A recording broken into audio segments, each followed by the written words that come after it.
Hello there. Welcome to FinServe Now with Zakia Larry. It is so great to see you this month. I have a very special guest. I say that every time, right? Because we know that we bring you the very best in our industry. Now, of course, if you are new to FinServe Now with Zakia Larry, this is a conversation platform. Think masterclass meets networking meets, oh my gosh, college.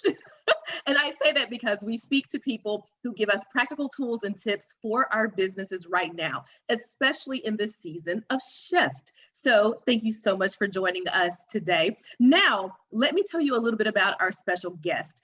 This gentleman is the ideal embodiment of what we do here at the Council for Inclusion in Financial Services, but also what you do know and love inside of your careers. And today the two meet in Carl Brown. Now, Carl Brown is the founder of Cavanal Services, and he started and grew this business based on the priorities of giving back to the Native American community. Carl is a member of the Choctaw Nation of Oklahoma with 25 years of experience and relationships in the national mortgage market. His company aligned with the Tribal Business Development Team and other state, federal, and local officials and offices to develop the most unique and competitive outsourcing resource for mortgage servicers, originators, and affiliates. My goodness, we are going to unpack how affinity groups can help drive your business, how Carl got to this place, all of the things. And it's to help elevate you. You will see some tools and see yourself in this conversation. So Carl, welcome, welcome. Thank you for having me. I'm honored to be here. Oh my gosh, the honor is all of ours. And thank you for being our guide here through inclusion and understanding diverse audiences while growing and sustaining a profitable business. That is huge. Thank you. So Carl, I'm just going to jump in here, right? Because before we get into the nitty gritty of the business side, I think it's important to understand a little bit about how you got to where you are. How and why did you choose the financial services industry? We'll start there. Well, I think like a lot of people, the industry chose me. It wasn't my intent to get into the mortgage business and the mortgage servicing business. But, just as I left Oklahoma, I actually left Oklahoma in 1984, went to the University of Oklahoma. And then when I was 21, I went to California in pursuit of fame and fortune. And somehow stumbled into being a collector for a mortgage company. And beyond that, I fell in love with the industry. I was blessed with a lot of mentors that gave me opportunities when probably I didn't deserve the opportunities. I wasn't qualified. And I just made the most of every opportunity that was given to me. And I'm a sales guy at heart. I'm not an operations guy, but I knew how to draw a business plan. I knew how business could work. And my big break came when I was being interviewed for a senior sales position, and I identified to the future employer that your need isn't a salesperson. Your need is somebody to build multiple product lines that you currently don't have. So he goes, well, draw me a business plan. I go, so I went home, and this was in the day of going down and getting some software put on your computer, a business plan software. And I built a business plan for him. And next thing I know, I was managing a business for a Fortune 500 company that I was starting up that wound up being the fastest to profitability division they've ever had as a startup. So I did that. And then 7 years later, another public company said, come and do it for us. So I did the same thing, and it was at the beginning of the recession. So I kind of, like with everything, there was a lot of good timing. We're in the default business. So I built a business plan for that, and the market came along, and we did really well. So I think it was just finding something that I was good at and maximizing it. That's kind of how I got into this business. And whether it would have been financial services or something else, that's kind of my path. That is such an interesting path because one of the things we've been talking a lot about this year with our audience and team here is the shift and the pivot. And what you just showed us, honestly, Carl, is how you looked inside of yourself and at your skill sets, and you figured out how to use who you are and what you have in a new environment. So it wasn't that you kind of created something from the ground up inside of yourself. You used what you had to help a larger entity create something from the ground up. And that's as you call it, your big break. Is that a good way to sum that up?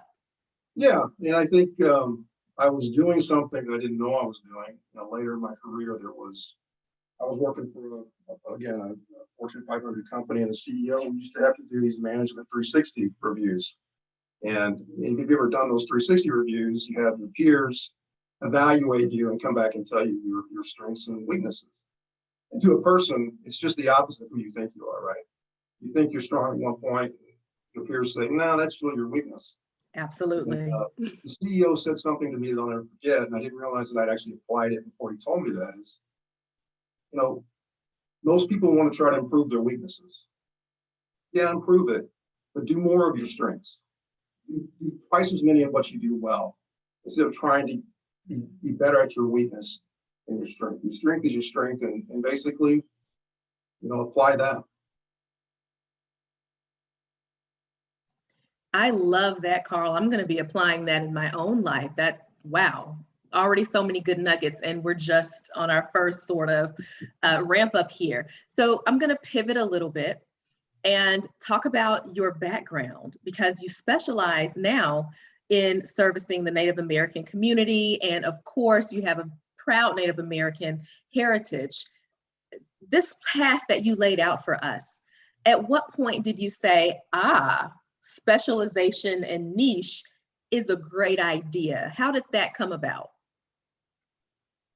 Well, going back to that recession period, and I don't know if you recall it, you're probably too young to remember much of it, but there was a big move to offshoring, and there still is. But offshoring was really becoming a niche back then, 2007, 8, 9. And I remember I was flying to a conference in Boston, and I was looking out the window, and what you do on a plane, you solve the world's problems and you create all the inventions that they don't have, right? And I started thinking, how can we really, as a nation, competitively compete with offshoring? And being a Native American, I've always, been proud of that, been proud of my heritage. I wasn't as active in the community. At that point, I was living in California. The Choctaw Nation is in southeastern Oklahoma. My mom's very active, as well as my sister and other family members. But I began thinking, with the tribes getting into casinos, driving more revenue to their individual groups, as well as the different access that they have to whether it's sovereignty or whether it's grants. Bottom line is, with the assistance of a Native American tribe, we really bring jobs that could effectively compete, if not specifically with offshoring, certainly nearshoring. And it's just kind of a business model I started writing about 12, 13 years ago. At that point in my life, I really wasn't ready to leave corporate America. And I think about 2 years ago, I realized I'm ready to do something different, do something of purpose. And fortunately, I was in a position to do that. In October of 2019, I resigned as president of a division for a public company and moved back to Oklahoma, where I grew up. And on a hope and a prayer, my wife and I decided we're going to do this, and here we are, a year and a half later. Oh, wow. Resilience, vision, specialization, all of the things, Carl, but I will also say bravery. So kudos to you and your wife there. So well, what benefits? Yeah, go ahead. Different than bravery, but no. my wife was the brave one. Really? She was born and raised in Southern California. If anybody ever challenged my ability to sell, in fact, I convinced her to move back here. I don't know, that really says up what the salesperson I am. You really stepped into your salesperson role there. This is where Poto, Oklahoma was going to be just as great as Orange County, California was. Oh yeah, you know what? I also hear that with that, probably be in PR, Carl. I will be calling you because we have to spin and sell stuff all the time. That sounds like you got some PR chops there. So, what benefits have you seen in specializing in the Native American community? Because it was such an intentional decision for you. The benefits are that it's the Choctaw Nation specifically is a very organized group. They have a very strong economic development group. I didn't walk in here, carrying a suitcase, figuring out how I start, recruiting people. There were people that could guide me. So I think specialization that as far as working with the Choctaws and a lot of other Native tribes is that they're probably more prepared to assist in what we were trying to do. I see jobs within the Native American community being more service jobs or maybe hospitality, a lot of hiring from casinos. What we wanted to do was come back here and create what I call resume jobs. If you're from a small town, southeastern Oklahoma, there's not a lot of job opportunities. As I say, it's the great thing about our job. If you grew up back here, it's warm in the winter and cool in the summer inside a building, working at a desk, as opposed to some other opportunities that you may have to work if you're here. So specialization is that I think the story is it sells itself. I think people see what we're trying to do, and it's not just Native Americans. Yes, we're in the Choctaw Nation, and being a member of the Choctaw Nation, that's certainly something that I've got an attachment to and an emotion to. But every resident living in the Choctaw Nation really is who we're trying to help. Whether you're Native or non-Native. Most people are Native here, but a lot of people don't have their paperwork. A lot of people, aren't documented as far as having that they are a Choctaw member or a Cherokee or one of the other tribes. But I think helping the community, working with the Choctaws as a greater source, a greater group, as opposed to just being the Native Americans, is really kind of the real benefit. We're in a hub zone. All of the Indian nations are basically indefinitely hub zone communities, so that's another opportunity that our clients see that we can match for them, that they're trying to support a lot of impact type of development. A lot of our clients are looking to, and this, they want to create an impact in communities. And I think we've kind of laid the groundwork for maybe a community that's been a little overlooked, certainly in our industry. I wasn't familiar with many Native American specialized groups in our industry. So I want to that point, Carl, there may be people who say, okay, we understand inclusion from an HR perspective, but now it just seems as if you have organizations that are helping affinity groups, as I call them sometimes. But my gosh, aren't we just one America? This is getting frustrating. So for me, as a member of the Black community, my perspective is when I form and specialize in and work with Black organizations, it's in areas that don't have equitable access. And once you close that gap, one of the things I like to say is all ships rise. So this isn't, it services a community, but it is to benefit all communities. And so that has been my perspective and my life's work. What do you say about people who say, well, Carl, that seems a little limiting. What about everybody else? Well, I think I just kind of, it's kind of in our local and small area, kind of identified that is that as a member of the Choctaw Nation, I want to start a business, and the Choctaws, as a member, will support me if they need to come out and help. If they need to put a street light up in the community to support my business, the community benefits, because it's not just the Choctaws using that street light.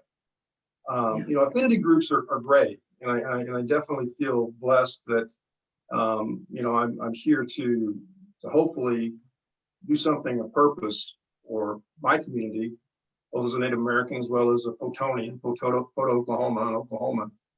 But you just have to make sure it's not an us and them situation.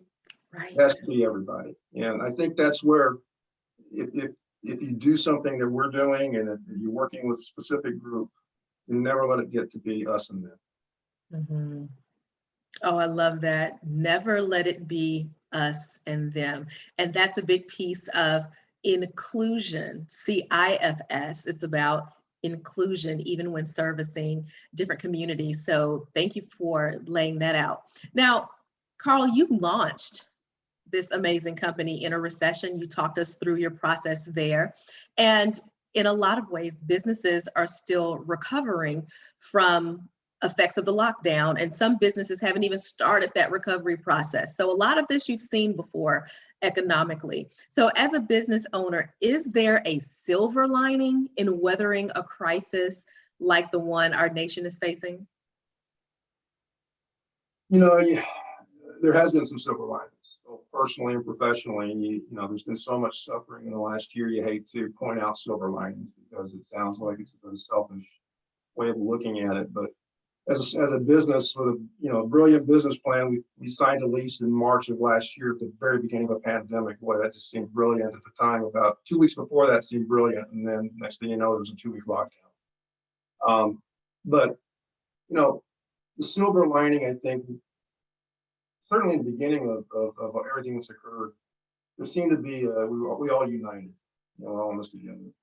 And then as far as a business. There were small business loans I probably would have not had access to if there had not been a pandemic. And that those loans that were fortunate that a lot of small businesses had, and a lot of small businesses that were existing, they suffered more than I did. So there was some silver linings that came from that. As far as our business, I think that there was this need is a lot of our clients, their employees were working from home, and they were in more restrictive communities, and we were a smaller community, and we're definitely more in the country or not urban. I think it gave a lot of our potential customers a chance to test drive us, for lack of a better term, and learn what we could do. As I mentioned earlier on, I'm a sales guy, I'm not an ops guy. So I didn't bring an ops person here.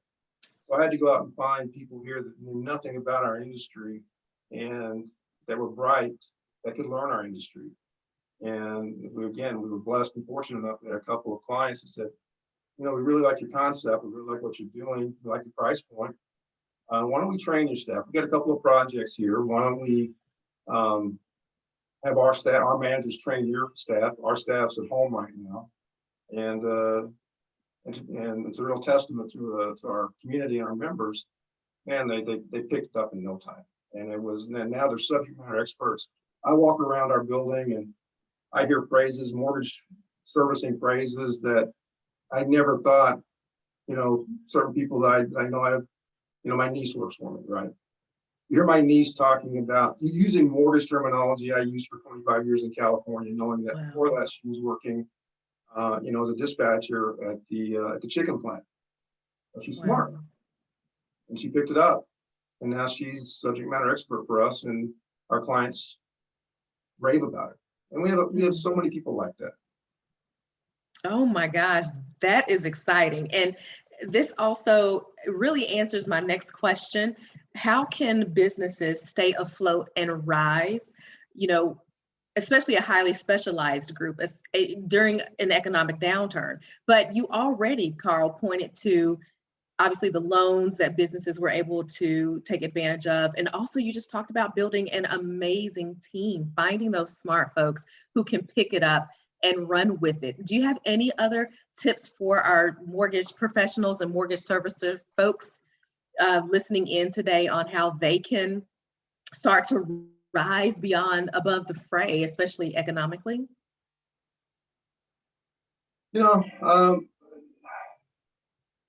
Believe in just believe in your staff as much as you believe in yourself.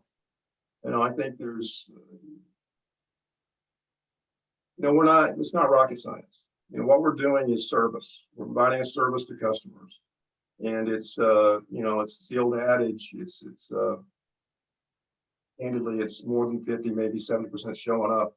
Your competition is not going to show up half the time. Be diligent on what you know. I mean, what I know is how to run a business and how to, develop policies and procedures around structure around how you deal with customer service. Apply, again, going back almost to the beginning of the conversation, apply what you do well a lot. And what you don't do well, find somebody that does it better. Oh, I love that. That is so good. That is so good. So I would like to dig a little deeper into building that team, because you've given us the blueprint. And so my question is, what are some additional steps to building a team that is as passionate about your niche as you are? Because how do you know that, fortunately she was your niece, but we'll use this as an example. How do you know that a dispatcher in a totally separate industry could eventually become a subject matter expert? Carl, let us into that CEO mind. How do you spot that good talent? No different than spotting talent in Anaheim, California. It's no different. Talent is talent. Passion is passion. Maybe a hidden skill of mine that or whatever it is, I can, if you're not passionate, I can spot it. You can't sell me passion that doesn't exist. I'm probably not answering your question, but I'm trying. You're giving us what to look for. The secret sauce is don't believe that what people have to offer. People are brighter and smarter and want to learn more than you think. And I think you can get cynical, especially in a corporate world where you say you're a servant leader, but really are you? I mean, because at that point you really need to humble yourself and stay humble. There are days I'm not humble. I'm not trying to get up on a soapbox here. But I think that when I do realize when I'm at my best, I'm humble. I'm remembering that, again, as I said earlier, people gave me an opportunity that there's no way on paper I deserve. But I convinced them that I could do it. And that's what you see when you interview people now, and especially, I mean, listen, my wife and I are learning, as we started this a year and a half ago, we didn't really know what the talent was, and we were just hiring people, and some of them worked out, some of them didn't. And that's our fault. We should have interviewed better. We should have qualified better, but we're getting better at that. But at the end of the day, if somebody believes in themselves and you give them the support, and you give them the tools, they can do the job. Just believe in them and support them. Carl, wow, you beyond answered the question. When I say masterclass, this is it, my friend. Guys, we only have a couple of minutes left. So if you have questions for Carl, go ahead and drop them in the chat box, and I will make sure that I will ask them on your behalf. So don't be shy, drop your question in the chat box. Carl, I'm going to end with my last question, because just listening to you, I feel so motivated. I'm going to go back and watch this. I know our audience will too, because these are some things I need to be writing down. Here's my closing question, because you talked to us about business processes and teams and hiring and your passion and your heritage. Let's get a little personal. Carl, what scares you and how are you overcoming that? Well, public speaking scares me to death, and doing this is overcoming it. But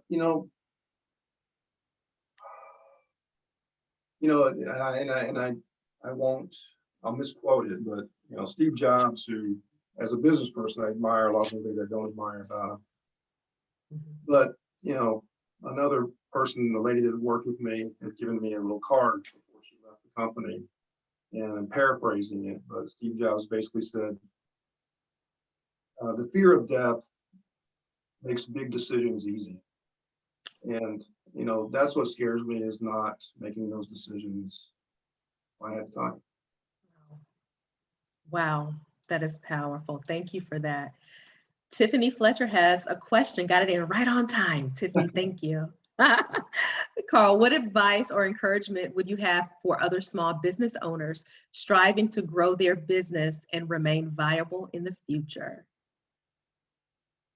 Yeah, again, it's all philosophical. I mean, obviously there are other things that the nuts and bolts, as far as making sure that you have the infrastructure, you have the right people, the right skill sets, and with your technology company or service company, you got to follow the standards of how those businesses run.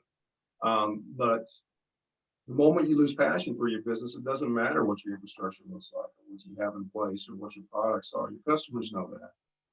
So it's staying true to yourself, staying passionate, defending your employees. Don't let the customers throw your employees under a bus. You can get with you can get with your staff and make sure they're doing the job right, but never, always, always, always be accountable for your company. Don't deflect that. And I think your customers appreciate that. And most businesses are service. Most businesses are relationships. And if your customers and your clients and your points of contact believe that you're a man of honor or a lady of honor, and that you're running your business and you're standing up for your staff, that's the key to success. Just doing the right thing. Wow, what a way to end. That's the key to success, just doing the right thing. Oh my gosh, Carl, I was about to close, but I know you've allotted a little bit more time for us today. And thank you for that, because Glenda has a question, Glenda Reyes. And so Glenda, please excuse my Southern accent pronunciation of your name. So what is the biggest reward or best part of this endeavor for you, Carl? Well, returning home is one of the rewards. Doing something that I'm 57. At this point in my career, I have one last run. My wife and I doing something passionately together that changes some people's lives. Hopefully, that's the reward. Thank you for that. And thank you to our audience for popping some questions in. Carl, thank you. You have been fantastic. And I gotta say, you have overcome, at least for today, that fear of public speaking. You were fantastic. So thank you. Thank you. I appreciate you so much. And look, got our audience here, we appreciate you more than ever. We're so honored to bring this series to you monthly on Tuesdays. Please be on the lookout for even more content as we lead up to our conference this summer, June 22 through the 23rd. FinServe Now Expo. We will be virtual this year, and we will have so many topics, not unlike this one, as well as motivation and tools and takeaways. And so this is the road to our conference as well. So to find out more, go to councilforinclusion.org/FinServe-now. And of course, that keeps you abreast of the series and our speakers like Carl Brown, who we are so happy to host today. And then for more information about the conference, make sure that you visit our website, councilforinclusion.org. Please make sure you reach out, support Carl and Cavanal Services, and we will see you again next month. Thank you.